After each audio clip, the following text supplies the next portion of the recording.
আসসালামু আলাইকুম। সবাই কেমন আছেন? আলহামদুলিল্লাহ, আল্লাহর রহমতে আমরাও ভালো আছি। নূর আর জান্নাতকে নিয়ে আজকে একটু কেনাকাটা করতে বের হয়েছি। আর নূরের আব্বু আর আমার সব সময় যে জিনিসটা নিয়ে টেনশন হয়, সেই জিনিসটাই আজকে আমরা কিনে শেষ করে ফেলবো। কারণ এর আগে যতবার নূর আর জান্নাতকে রেখে আমরা একা একা এই জিনিসগুলো কিনছি, ততবারই আমাদেরকে আবার ফেরত যাইতে হয়েছে বারবার ওটা চেঞ্জ করতে। দেখা যায় জামা কাপড় আমরা ওদেরকে রেখে কিনে আনলেও সেটা ওদেরকে রেখে গেলেও ওটার মাপ ঠিকই করতে পারি, মোটামুটি ওটার অনুমান ঠিকই হয়। কিন্তু এখন যে জিনিসটা কিনতে যাইতাছি, এই জিনিসটা কিনতে বারবার আমাদের হয়রানি হতে হয়। নূরের আব্বু বলল যে এই যে আপনারা তো বুঝতেই পারছেন যে আমরা কোন জিনিসটা কিনতে চলে আসছি। শুরুতে আমরা এই অ্যাপেক্সের এই দোকানে চলে এসেছি।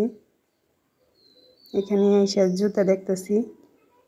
নূরের আব্বু বলল এখন তো দোকানে অনেক ভিড় কম, তো এখনই ওদেরকে নিয়ে ওদের পায়ের মাপ দিয়ে ভালোভাবে জুতা কিনে নিয়ে আসি। কারণ এর আগে যতবার জুতা কিনছি, নয় ওদের সাইজে বড় হয়েছে, আর নয় ওটা ট্যাট হয়েছে বা ছোট হয়েছে। কারণ জুতাটা আসলে চোখের অনুমানে ওইভাবে কেনা যায় না, কারণ বাচ্চারা দিন যায়, ওদের পাটা অনেকটাই বড় হয়।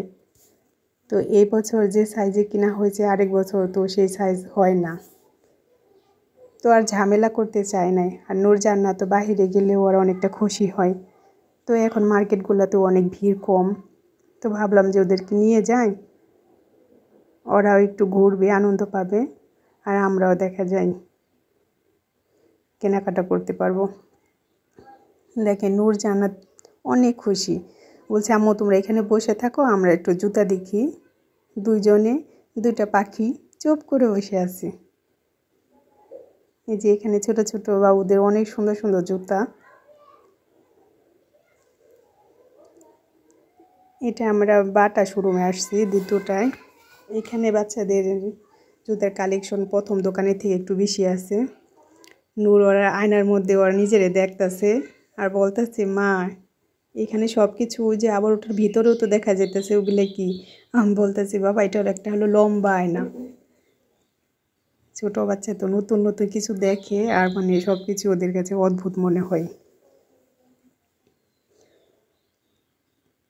ও দোকানটা ঘুরে ঘুরে দেখতেছে, যে দেখেন আমি ওর পিছনে পিছনে ওকে ধইরা নিতেছি, যে বাবা ব্যথা পাবা, তুমি নিচের দিকে তাকিয়ে তারপরে দেখো। উপরে নিচে চারদিকে ঘুরে ঘুরে দেখতেছে। এই যে এখানে বসে দেখেন অনেক খুশি আমার বাচ্চাটা। জান্নাত তো ওর বাবার কুল্লি বসে বসে ঘুরে ঘুরে ওর জুতা দেখতেছে।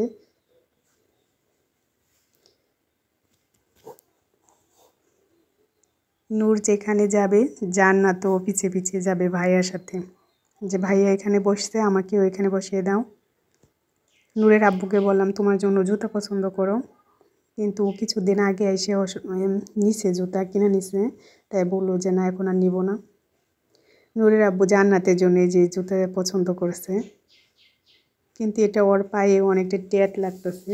আর ওই যে আমার মেয়েটা দেখেন ওই জুতাগুলো পছন্দ করছে, কিন্তু ওটা ওর পায়ের সাইজের তুলনায় অনেকটাই বড়। ও বরাবরই শুধু বড়দের জুতো পছন্দ করে। নূরের আব্বু বলতেছে যে এগুলা নিবা মা, আবার এগুলো ওর পায়ের থেকে অনেকটাই ছোট, কিন্তু ওগুলো নিবে না। আমার মেয়েটা ছোট থাকলে কি হবে, এখনই ওর ইচ্ছা মতন জামা কাপড় কিনতে চায়, জুতা সব ও পছন্দ করতে চায় যে আমি এটা নিব। এই যে দেখেন ফাইনালি আমরা জান্নাতের জন্য এই জুতা নিছি, আর নূরের জন্য এটা। আর আপনাদেরকে ভিডিওতে যে দুইটা দোকান দেখাইছি, আমরা দুই দোকানের মধ্যে এক দোকান থেকেও জুতা নিয়ে নাই, কারণ নিতে চাইছিলাম, কিন্তু ওগুলোর মধ্যে এক একটা জুতার যে বাজেট, ভাবলাম যে ওই জুতার বাজেট, এক জুতার বাজেট দিয়ে আর কিছু টাকা ভরে আমি দুই জুতা নিতে পারবো। কারণ আমাদের মতো মধ্যবিত্ত ফ্যামিলির মানুষের আসলে কি অনেকটা হিসাব করে চলতে হয়। তবে নূরের আব্বুর খুব ইচ্ছা ছিল বাচ্চাদেরকে ওইখান থেকে দিতে, কিন্তু ওই জুতাটা পছন্দ হলেও ওটা জান্নাতের সাইজে হয় নাই।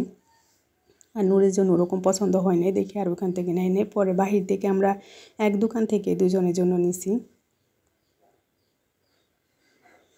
আর এই বাজেটটা আমাদের সাধ্যের মধ্যেই ছিল। মার্কেট থেকে আসছি, পরে রান্নাবান্না করে ইফতার করছি। ইফতারের শেষে নূর আর ওর দাদা বায়না করতেছে যে এই যে পায়েস খাবে, তাই পায়েস রান্না করার জন্য এই যে রান্নাঘরে চলে আসছি। পায়েস রান্না করা দেখে তো দাদা নাতি অনেক খুশি, কারণ মিষ্টি জিনিস তাদের খুব প্রিয়। পায়েসটাও আমার যে শেষের দিকে হয়ে গেছে, আর মাশাআল্লাহ পায়েসটাও অনেকটা মজা হয়েছিল। তো আজ এই পর্যন্তই। আমার ভিডিওটা যদি আপনাদের ভালো লাগে প্লিজ আমার ভিডিওতে একটা লাইক দিবেন। আপনারা সবাই ভালো থাকেন। আল্লাহ হাফেজ।